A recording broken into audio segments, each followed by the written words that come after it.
Hey, folks on Blue Jeans, we're still waiting on Uzo. He's running a little late, but we will be getting underway eventually. Thanks.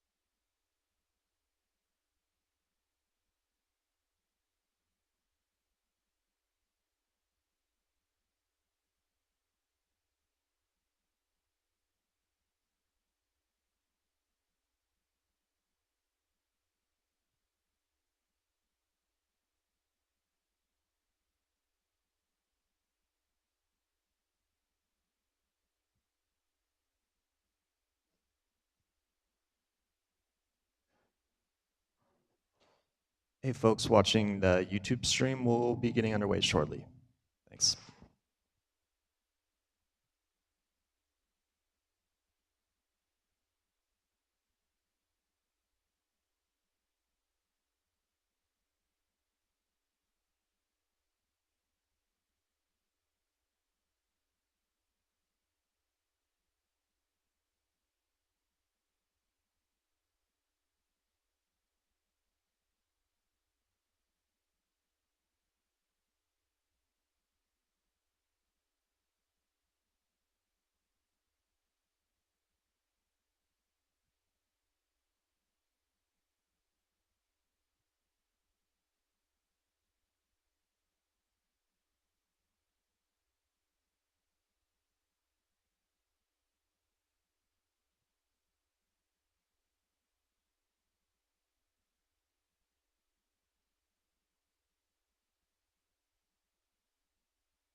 Hey guys, do you know if the lounge is muted?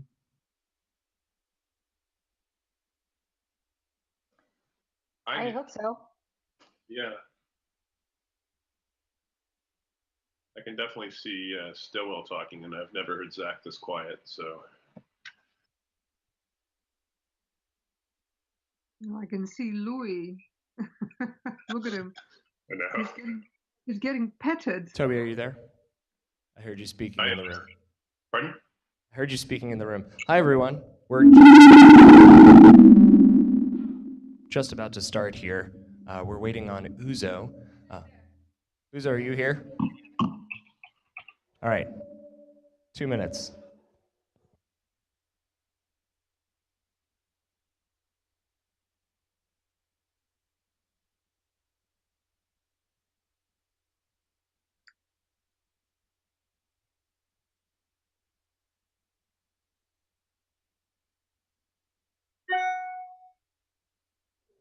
Check one. Red check 1, 2. Hey, yellow 1, 2.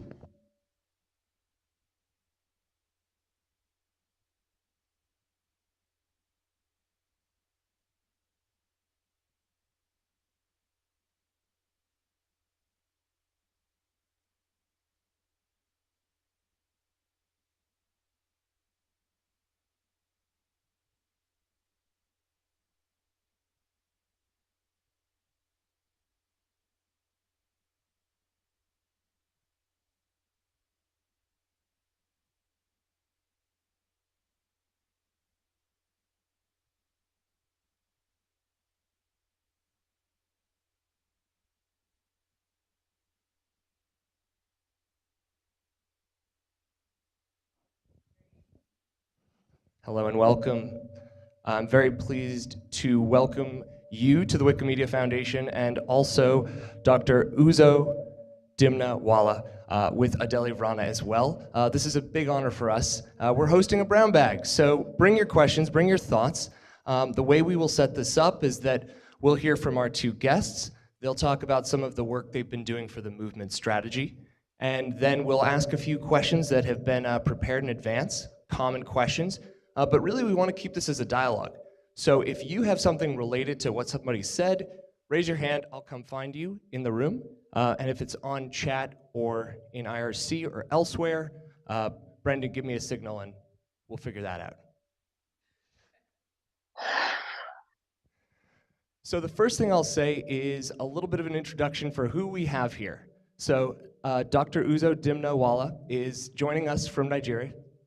Uzo, better known as Uzo, happens to be a physician as well as a best-selling author, as well as the CEO and editor-in-chief of Ventures Africa, which is a publication that looks at business and policy and culture all across Africa. He has also been our lead for Track D work from the movement strategy in Nigeria. Track D, for those who might not recall, is the work we're doing that focuses on countries, regions, languages where Wikipedia movement awareness and usage is rather low. So these are places where we think there's a big opportunity to do more. Adele Vrana leads the global reach team on our partnerships team. She is just returning from Brazil, where she was doing Track D research of her own. Was it 3, 4 workshops? How did it go?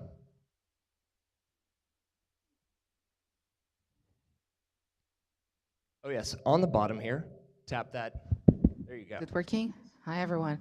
We interviewed more than 60 people in Brazil over a week and a half, research spring. So it was really, really good. And a week before that, Ravi was representing our team in Indonesia with the Reboot team there having the same process. So we have findings from Indonesia and Brazil. Fantastic. And for those who don't know, some of the work that the Global Reach team does includes trying to expand access to Wikipedia. So the Wikipedia Zero program has expanded access to Wikimedia projects in over 50 countries. And that's just one of the many things they do. Also, Uzo, that's for you to know. So the first thing we'll start with today, don't worry about it. So the first thing I want to start with today is just a quick summary of how things went in Lagos and Brazil. Uzo, do you want to tell us a little bit about what happened in Lagos? Sure. Well, first of all, thanks for having me. It's good to be here. I think you can also probably speak about what happened in Lagos because you were there. But we had actually a really good series of discussions. I think one of the things is was to try to sort of really hit 3 points. Was to try and understand what people know about the Wikimedia Foundation, about Wikipedia, and then the second, I guess, major point was to really think about what are the issues that people have in terms of access. Why are people not using more? And how could people improve in terms of the way that they use or access all of the products that the Wikimedia Foundation offers? And then, with that in mind, how do you then expand what people are thinking about in terms of usage and what the presence of the Wikimedia Foundation could be in Nigeria, but again, across the continent. So what we ended up doing was setting up a series of dinners with people in different fields in Nigeria, in Lagos. And we picked really three sectors that would give people an idea of, sort of a broader idea of what people are thinking about in terms of usage within the country. So we looked at what media folks are doing, what social entrepreneurs are doing, and then also what educators are doing, right? And sort of spread across those 3 sectors, really trying to get people's understandings. 3 dinners, really, really interesting insights, pretty good turnout for the first 2. I wasn't there for the last one, for the education one, so I guess, but you also weren't there for the education one, but we can kind of talk a little bit about those insights. But really, just in general, just trying to get a broad overview of how people see the products that you guys offer, and really how those can be sort of tailor-made a little bit better for the environments in which you're thinking about expanding into. Adele. Hello? Yeah, now it is. So thank you everyone as well. Good morning or good evening, depending on where you are. Before I even get to Brazil, I just wanted to just recap that the work that we are doing for this track is really about the new voices. And I have been receiving questions, right? Like, why do you mean about, like, when you say new voices? And we really are thinking about movement strategy as this big conversation, right? That we are deciding and we're asking ourselves who we want to be and what we wanted to achieve together in the next 10 to 15 years. And historically, we have asked that of ourselves before, but we have not included some of the voices of partners, donors, experts, and users, right? Not only editors, but readers and people that come in contact with our projects. This time around, we are going to the countries where we have low awareness and low usage and asking them. So we are asking experts, as we have done in Nigeria, in India, in Indonesia, and we're asking users themselves. And we are also trying to cover the same areas, right? What is the barriers for access? Do you know Wikipedia? Do you know Wikimedia? Do you recognize us as a movement? Why and why not? So in Brazil, we have done that, and we have done intercepts when we really approach people on the street, and we have asked them questions, right, about Wikipedia. We really try hard not to lead them, and to have really and you have done that in Nigeria, and some of you have done that in other countries. Working with Reboot is really trying to come to the user and meet them where they are. So we have done that. And it has been really, really amazing to start from the bottom up in terms of needs and necessities, and really fulfilling our mission, is starting with who is using us, or what is the potential, the impact that we could have. So we chose to go to a state in Brazil that is really more representative of our reality as a country than São Paulo and Rio. So we followed the recommendation of our communities and went to Bahia, where more than 60% of the population is Black and brown Brazilians. And we have a lot of impoverished and vulnerable areas. And there we were able to find fascinating insights of how we as a movement can really be impactful in people's lives. And I cannot wait to share more about that. But that's the high level of what we have done in Brazil. And we have done a similar thing in Indonesia as well. So let's talk now about some of the patterns and habits around information sharing that already exist in Nigeria, Africa, Brazil. Uzo, what kind of things, again, that may have come up in the workshops or just you've observed at Ventures Africa? Right. I think sort of what Adele is saying in terms of accessing new voices is super important, and actually really the name of the game in Nigeria. And I think when you think about accessing new voices, as you're getting to, you're also thinking about the different ways in which people access information. Now, if you take a place like Lagos, Nigeria, which is in some senses representative of the broader swath of the country because of the different populations and people who, it's a nexus essentially. On another level, it's also, it's a big city, so it's maybe not, you're not talking about rural areas, but just to put that out there. But when you start thinking about Nigeria and in this particular space, you're thinking about people who access the internet primarily through mobile. I'm sure this is not news to a lot of you.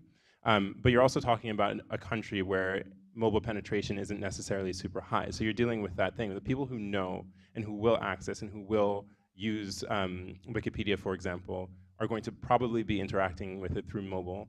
The people who don't, that's another issue that one has to think about. How do you get those people online? How do you bring them into the fold? And that was one of the things that was a big part of the discussion, which is the cost of access, the cost of data. And I think that came up in Brazil, that came up in Indonesia, the sort of the findings that have come up from the Reboot study.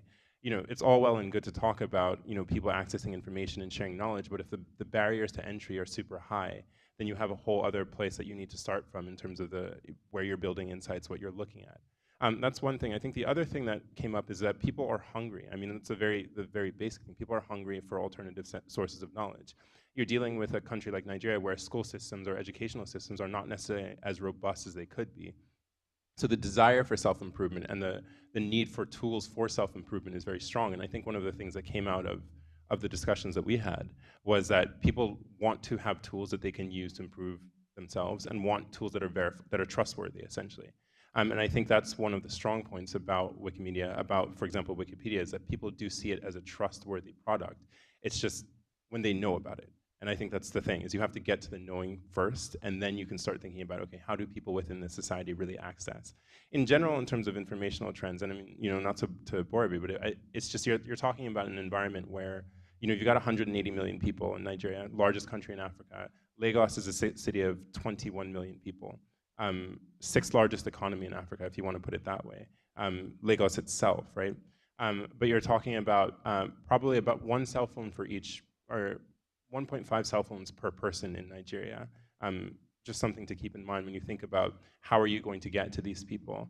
But you're also talking about a per capita income of about $1,000 per person, but hugely skewed, right? So the people who do know and who do have access have a little bit to spend on that access. The people who don't really don't. But the people who really don't are the ones that you're really going to want to get to, because they're the ones who are actually going to make a difference in terms of how this product is used and the transformational ability or capacity of the product itself within this society.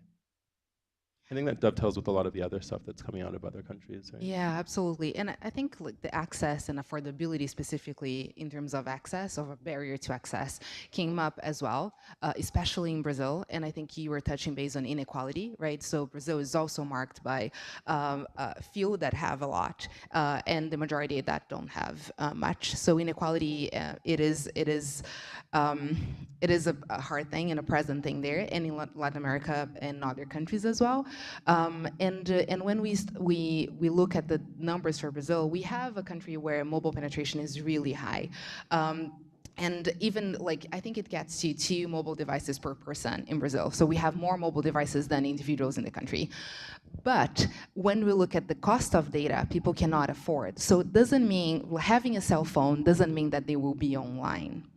And this is really, really interesting for us to look at. What is it that we have? What is it that we can do within that reality? And one of the major barriers, we had a lot of indications of that, but I think after this trip and after the research, digital literacy came up as a really, really real barrier for not only us, but I think for the world in general. The fact that you have a cell phone, you might be able to afford. And then even when you do, you don't really know what the internet is, how does that work, and what are the benefits of that. And what we heard from one expert in Brazil is that the internet as we know it is dying. And Wikipedia is part of that old internet. What people know today is Facebook, WhatsApp, right, our properties or applications. They don't know the open, full internet that we are really one of the guardians, one of the good guys and examples, right? So it's really interesting for us to think about how we position ourselves in that new reality where the internet is not a concept anymore, that people are talking about these big properties. So that is a thing really interesting to think. And then the other thing too, when we think about this spectrum of digital literacy, we're really thinking that the people that don't know about us, but they're coming online, are probably the best audience for us to start working with. Because once they are in the midway of the spectrum of digital literacy, they're already using the internet, but they learn that anyone can edit, their trust plummets, right? Really dips and goes down. And we need to do a lot of a better job in terms of explaining that anyone can edit, because we have seen that one of the main barriers is trust regarding Wikipedia, right? And this is coming from the educational sector, and this is coming from just us not really explaining the full, anyone can edit, but doesn't mean that you can put anything you want on Wikipedia. We have editorial rules and etc. So we need to increase, right, and improve the communication in terms of our model, and what are the benefits that model brings. Riff off what you were saying, I think one of the things that's going to be really interesting is how Wikimedia really thinks about some of these new platforms and how you engage and interact. I mean, if you think about Nigeria, for example, that comment about Facebook being the major portal that people use to interact with the internet is very, very true.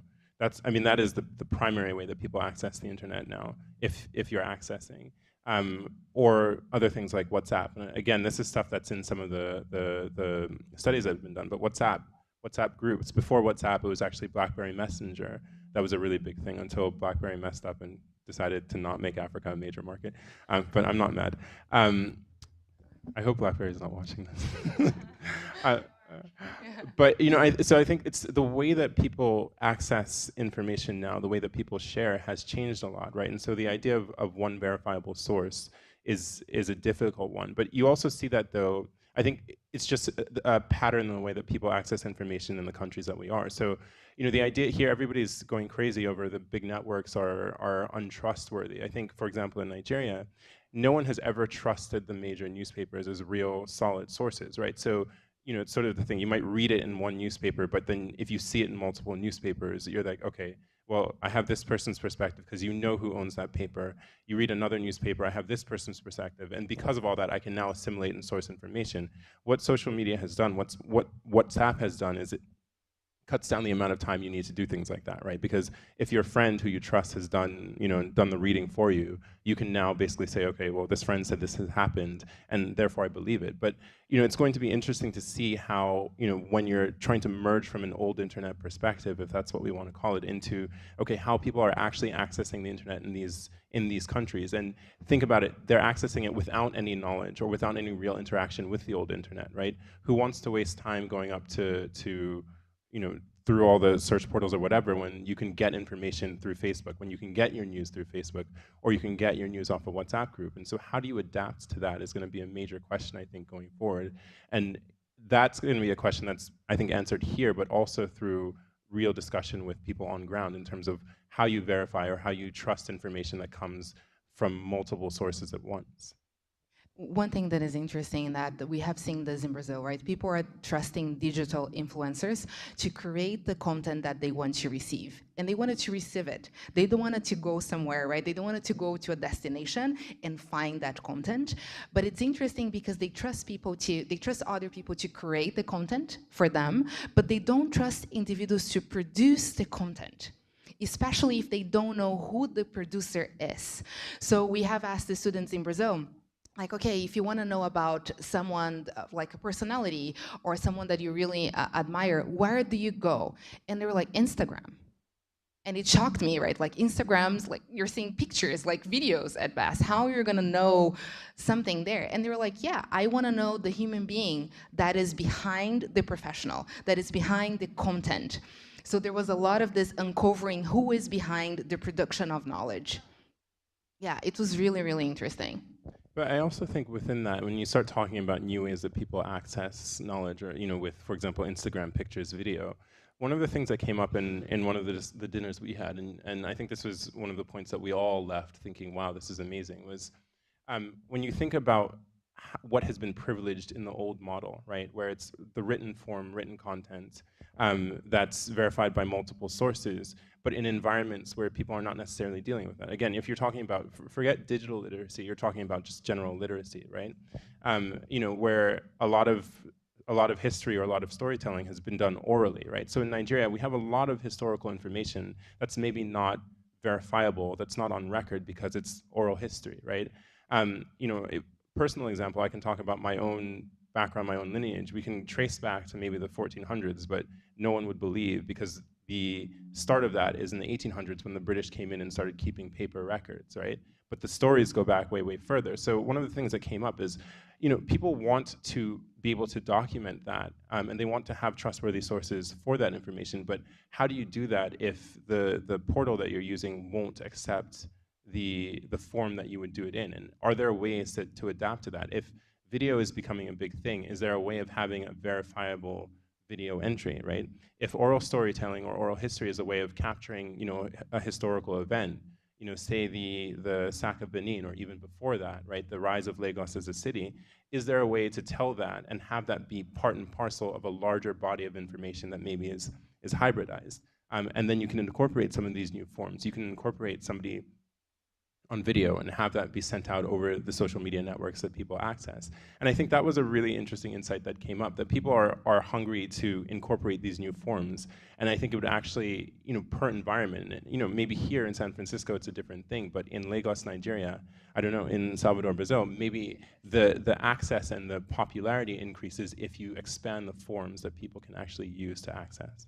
Yeah, I think we have seen that we have the content and we have some areas in terms of growing the potential to have the content, especially in local languages, but we don't have the right packaging, right? And then even to be even more provocative, like a lot of the experts in Brazil are questioning us, right? Are questioning the Wikimedia movement in terms of, is it the path to try to adapt Wikipedia, which is an encyclopedia and has been, right, like created like through Western models, or is it to think about something else that it's not here yet, that it's not something that we know? So we were questioned in some of the interviews and conversations in a really, right, like provocative, hard way.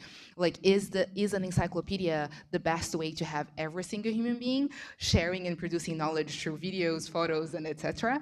And I think we need to have that conversation. Are you saying that knowledge exists everywhere? It just looks and acts differently. Is that something that's coming out as a finding? Yeah, I think that's a really good way of summarizing it. Definitely looks and acts differently, and what then is privileged depends very much on the cultural context in which you're accessing that knowledge, right? So that, if somebody sits down with, an older person and listens to a story in the Nigerian context, that might carry more weight than here, where somebody will just be like, it's an old person talking, what am I supposed to take from that?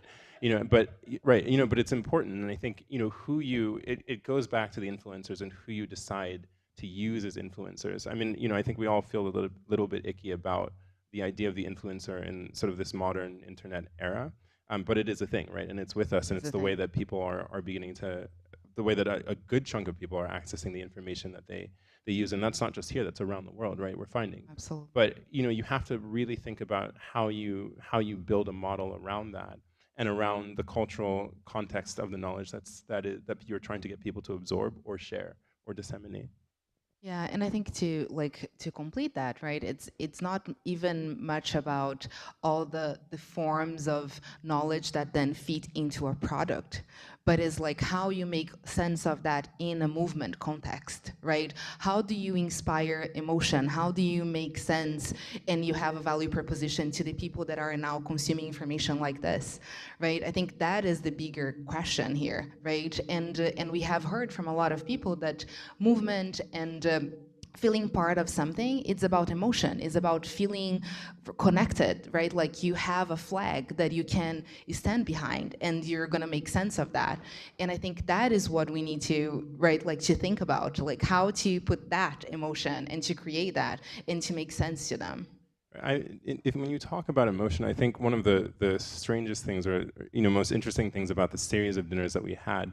So we did the media people first, we did social entrepreneurs next, and I had thought, just based off of the folks that we invited, that the second dinner that we had was going to be the one where people spoke a lot about sort of logistical issues and challenges, and it usually comes up. And I think it also is worth saying here, because people like to skirt around it, but a lot of this has to do with money. Right, it's how much money do you have to be able to expand access. We'll come back to that. But that actually came up in the media dinner, and I guess media people are just cutthroat because media is a tough business, right? Where people were just like resources, and they were very practical and concrete in thinking about what access means, in thinking about what Wikimedia, what Wikipedia could be as a product. What was interesting is the social entrepreneurs were very emotional. It was more about sentiment. It was about what do we need, right? What is it that we're missing that this thing could potentially feel in an emotional sense, in a storytelling sense? So there was a lot of discussion around, in the Nigerian context, the fact that history is not privileged in our current context, and there are political reasons for that or whatever. But can this thing really help us develop or disseminate a sense of our own identity, right? And that, I think, is super, super important to think about. Like, that's how people engage, right? That's what will make any of the products or any of the services being delivered, like, important to people, right? And that's what will get buy-in for people is, does it really connect with me? Do I feel like when I use this, I'm actually influencing or have the potential to change or reshape the society in which I live? And you have to remember that a lot of these environments, right, change is an intense and sometimes, I mean, it's disconcerting everywhere, but when you can really see it, right, and when you can really see like things move extremely fast, and without necessarily a sense of security, the idea of who you are and how you shape that and how that then is projected onto the rest of society becomes extremely important. I think we're seeing it more here in these contexts as things unravel, right? But that's always been the case, and that's always a thing to really make sure that you're getting at when you speak with, interact, or propose anything to people. I think that's the first. And then when you start thinking about other things, you're getting into, I mean, one of the things that came up was just, sorry, brain freeze, just got off an airplane. Is again, sort of funneling into that, right? Which is, how do you open up the space so that people can have the necessary information to construct that? So, you know, when I say open up the space, I mean, how do you aid people in the political issues that they'll face as they try to open up and construct that space? So when it comes to things like access to data, you're dealing with governments in certain places. Nigeria is one, might be better than others. I don't know about Brazil, but like where access to data, right, becomes a problem. And it's not just a problem in terms of how do you access it. It's a problem in terms of, like, should you even be accessing it? Will people give that information to you? Will you get in trouble for accessing it? And I think, you know, again, anything that helps people, and again, the reasons for that, but anything that helps people break through those things creates an emotional connection. You immediately gain trust, you gain respect, you gain purchase, right, in a society that is very difficult to get people to trust you in. I'd like to ask about volunteer culture, which was something that came up in our dinners in Lagos, and I wondered if it also came up in Brazil. Essentially, there was discussion around what are the expectations and traditions of people contributing their time, their knowledge, their efforts free to benefit something perhaps lofty or abstract. Uzo, do you remember this discussion around like volunteer culture? And I wondered also if you could tell folks a little bit about the traditions in Nigeria around students upon graduation, I believe, have to do a full year of public service, and what's expected of that public service. Yeah, so I think, you know, there is a particular conception of what it means to be a volunteer within this environment, and I think that's, again, very culturally conditioned. In Nigeria, there are a number of factors that go into what volunteering is and what it means. When you think about family units and you think about social units as being a bit different there than they are here, a lot of people will be volunteering or will essentially do volunteer work without realizing that that's what they're doing.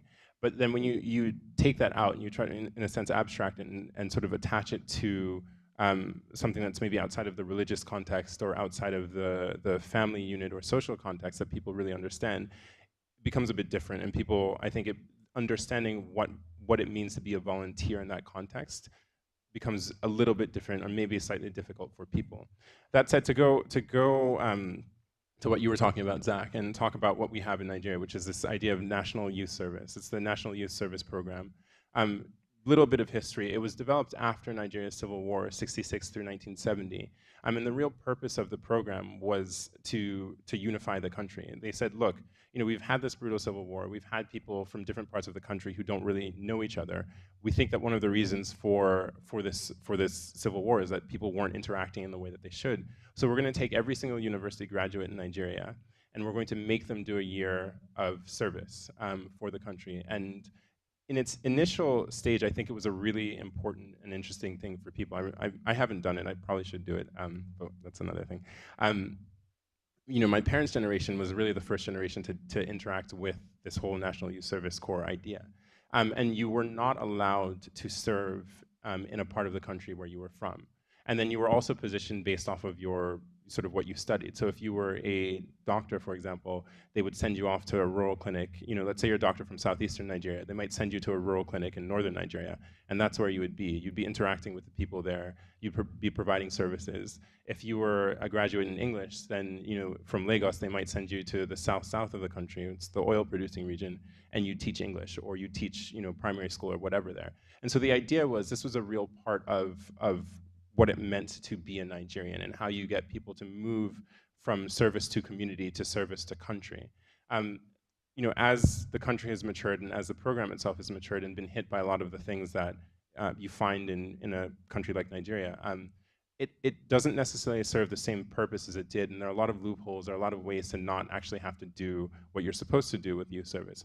However, the idea of that as a rite of passage is incredibly important and still really strong in society.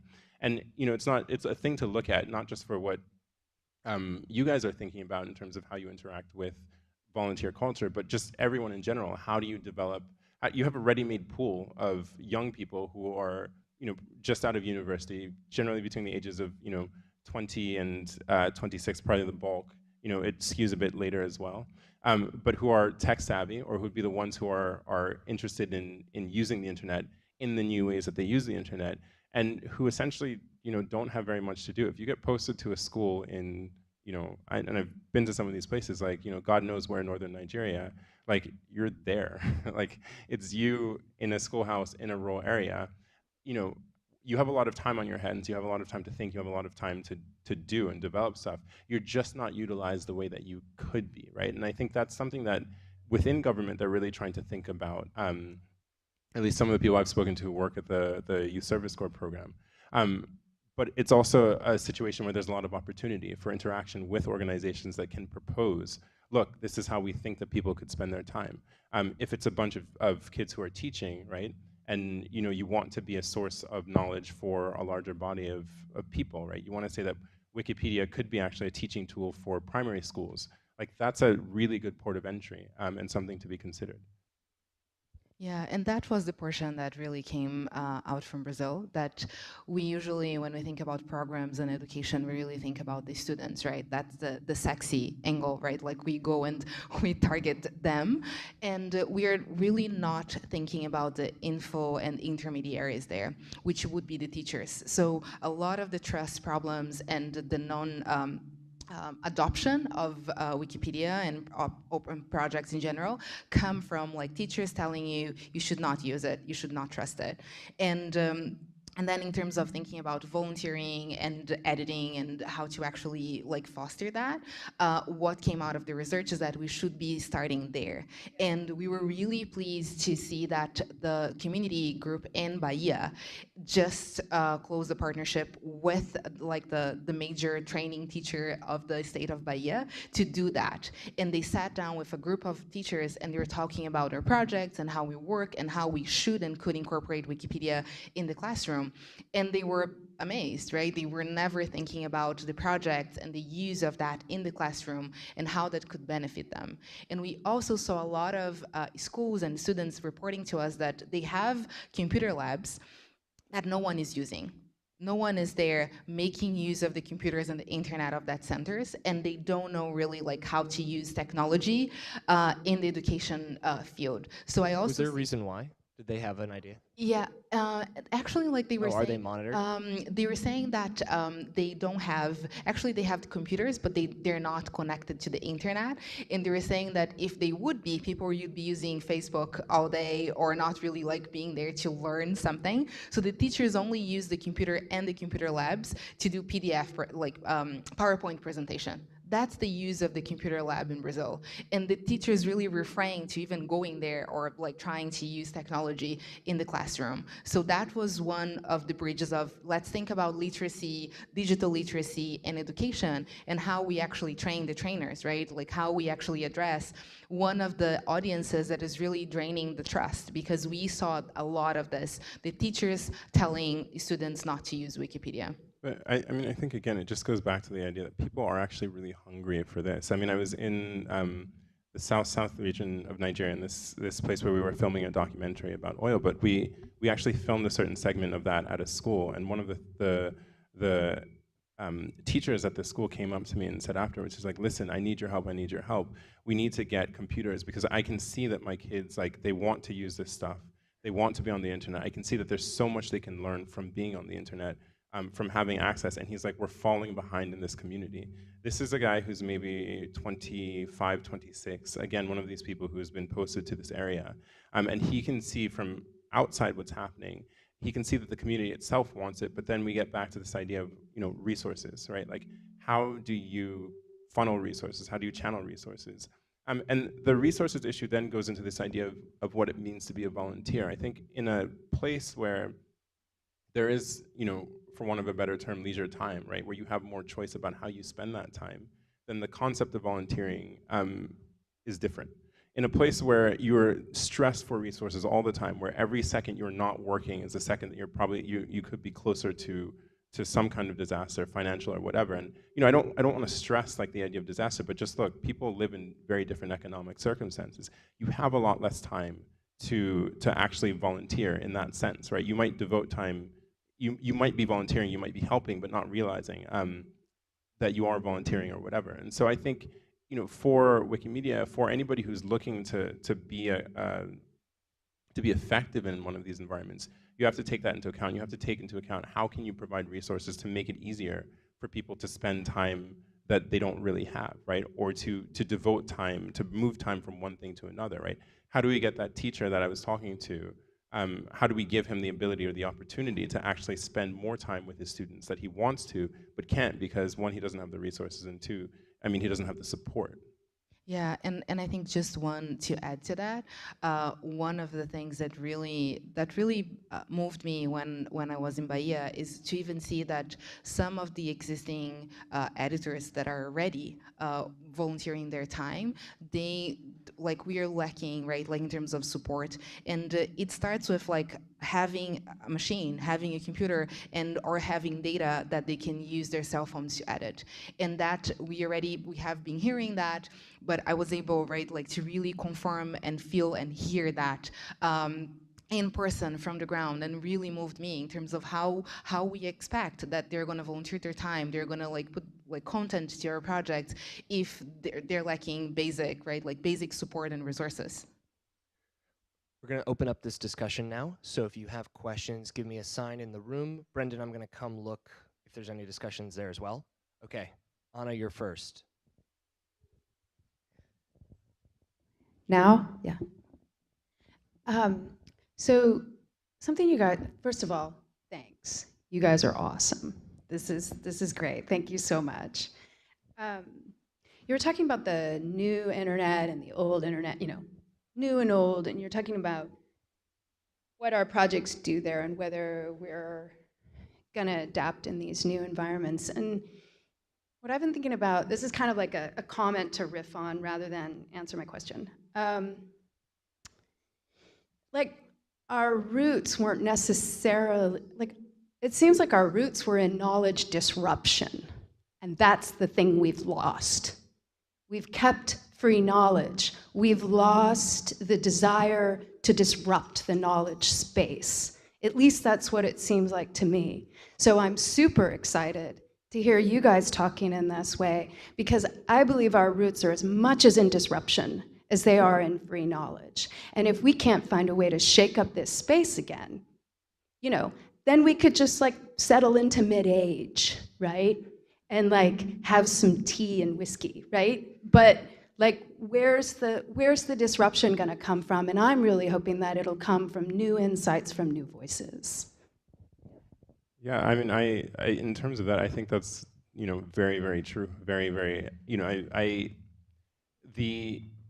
it might just in some senses be being like a victim of one's own success, right? Being super established now. Like when people think about one of the first places to get information and knowledge, you think, okay, Google, you think also Wikipedia, right? It's, and I think people understand, especially in this context, about the verifiability of information. Like some of it you can, is absolutely certain. Some of it you might have to cross-check, and you also do know like it's updated or whatever. But that, I think it's in that sense being a victim of one's own success, right? You get very comfortable where you are, and the truth of the matter is, other parts of the world are really adapting how people use the tools to access knowledge, right?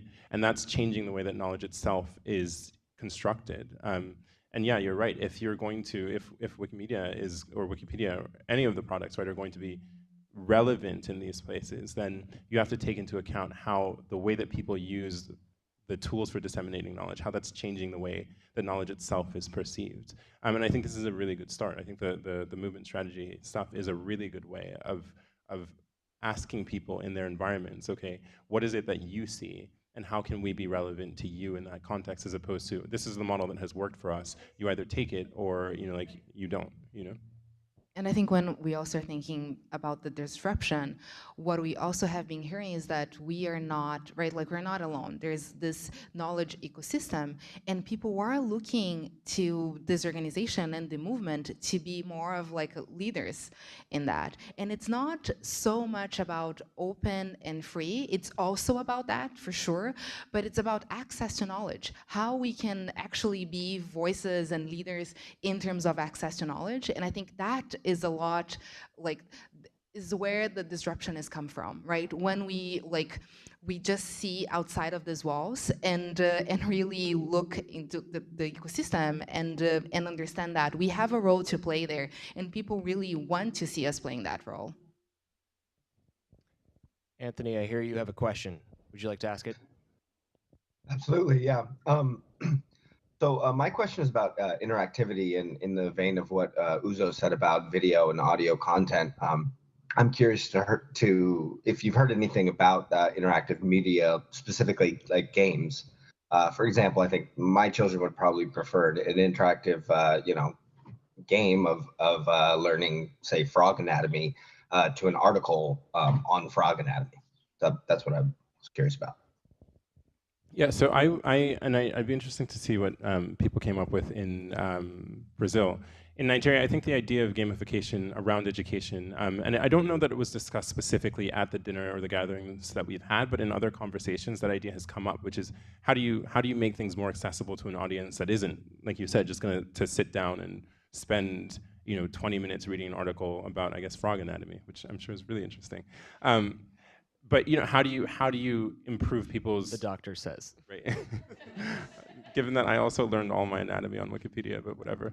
How do you improve? How do you, in a situation where you're competing with so many other sources, or where you're competing with so many other things for attention, how do you improve people's attention? How do you improve your ability to get people's attention?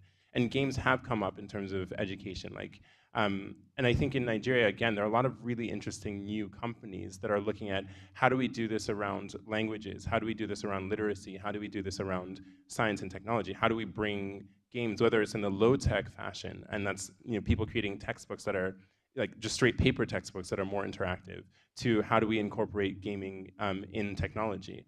Again, I think for our particular context, you're going to run into that people's ability to access. You're going to run into the fact that you've got a school, and do they have the ability or the money to have tablets, for example, or forget tablets, computers? Do they have the ability to? Do they have electricity, right? Those are some of the things that you think about when, in our context, that you have to work around.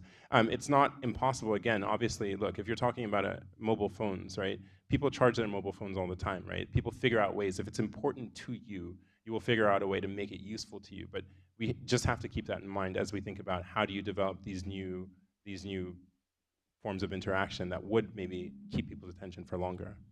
Yeah, gamification didn't really came out as strongly in Brazil and Indonesia, even though people are using in Indonesia a lot of Instagram and Snapchat, so using video and pictures a lot. One of the things, what I was going to say, brain freeze. Yeah. Charging. I cannot remember. Okay, I'll get back to that. I think, oh yes, I remembered. YouTube. YouTube was like the main thing coming out of Brazil, and how people are actually going. There are these video classes in YouTube that they're using to learn a lot of content, but they're also just spending time hearing people to say, okay, this is what I ate today, kind of the vlogs type of things that we had a really hard time understanding. Okay, what you're getting from that. But yes, there's educational content and also a lot of entertainment and leisure coming on. But YouTube was the thing in Brazil, and really surprised me to see all the students saying, yes, that's where I'm going and learning from. And also professionals, right? If I need to learn a new skill or something, I would go, and then it's easier. The person, I can really relate to that person, and I'm seeing her doing it. So that was one of the other major properties that we haven't mentioned today, but came out really, really strongly in Brazil. Other questions? If not, I'd actually like to push on language, which you mentioned, Uzo. So when we think about new voices, I think a kind of latent question is, what language would those new voices be speaking? What expectations would they have to read or to learn within? And I wondered what you could say about that consideration from Nigeria, where there are such an incredible range of languages and yet a kind of assumed dominant language. And then in Brazil, where I'd love to know the difference between what happens in Portuguese and what happens in other languages. Yeah, for us in Nigeria, I think the language that everybody will access most things in an official space is English because of history of colonization. So education is predominantly in English. Information that you access on the internet is predominantly in English. That said, I think what people have found a lot of success with, and the BBC has actually been the sort of had the biggest success in Nigeria with this and been a pioneer in this, is local language distribution of information. So one of the most listened to news services in the world is BBC Hausa, right? So they do all of the reporting, all of their programs in Hausa, which is the language that's predominantly spoken in Northern English. One of the things that they also find, for example, in southwestern Nigeria, where it's predominantly Yoruba, is that some of the local newspapers, so forget Lagos, but you go to some of the smaller secondary towns, literacy in local language is really, really high and important, right? And so I think, again, some of the bits and pieces of information, right? If you're talking about Lagos, it's one thing. If you're going now to maybe some area in rural northern Nigeria and you're talking about something of historical significance, you're probably more likely to get that story in Hausa than you are in English, right? And how do you then move that into the sort of official space? And is that going to be that you're going to now transcribe and translate that into English? And the question then becomes, what do you lose? Or is there a way for the people that are going to predominantly access that information, can you just figure out how to go straight to having that information online or available to people through the internet or whatever way they access it, but in the language that they speak? So local literacy, I think, is extremely important because it automatically expands the number of people that feel like they have an emotional connection to the product that you're putting out there, right? If I don't have to go the extra step of having someone translate or having the internet itself translate for me, then I'm probably more likely to find this thing to be useful and relevant in my context. Yeah, and for Brazil, our mother language is Brazilian Portuguese, right? And the people do expect to find content in Portuguese, and we have seen them looking for things. So they're interviewing someone, and when they're looking for something on Google and then hitting Wikipedia and not finding that, they would immediately go back and say, oh no, this is in English. I have to go back and find the article in Portuguese. So we saw people bouncing right back, right to Google when they were not finding the article they wanted and they needed. And there's this expectation, right? It's still like speaking English in Brazil, the landscape has been changing, but it's still more reserved to the people that are highly educated and they have the economical means to learn English. It's not something that you would go to Bahia and interview a lot of people in the streets and then find a lot of English speakers, right, as a second language.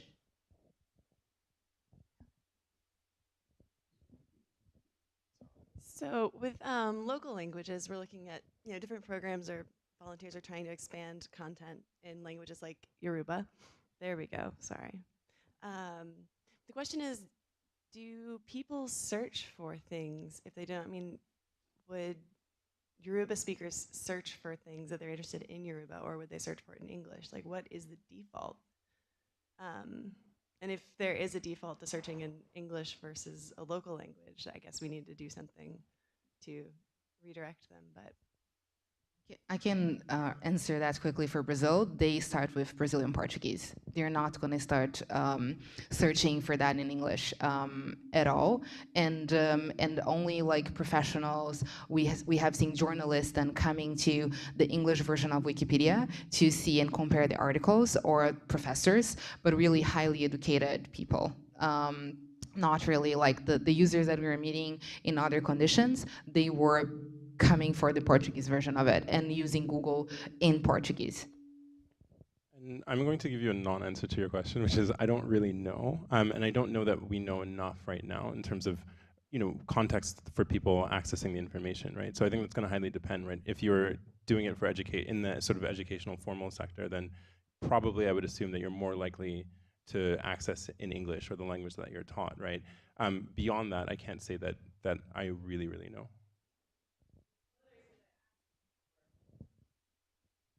One of the reasons I ask, or an interesting opportunity here, is the smaller language projects usually have a lot more freedom to do different things. Once you're on English or French or Spanish, or even Portuguese at this point, you have to follow a lot of rules that are very codified. But I would imagine that in languages like Yoruba, for example, there aren't as many editors. And we've identified that ways of documenting history, science, knowledge is different. It would be interesting to explore, do we have freedom in those spaces to do the disruption of knowledge production?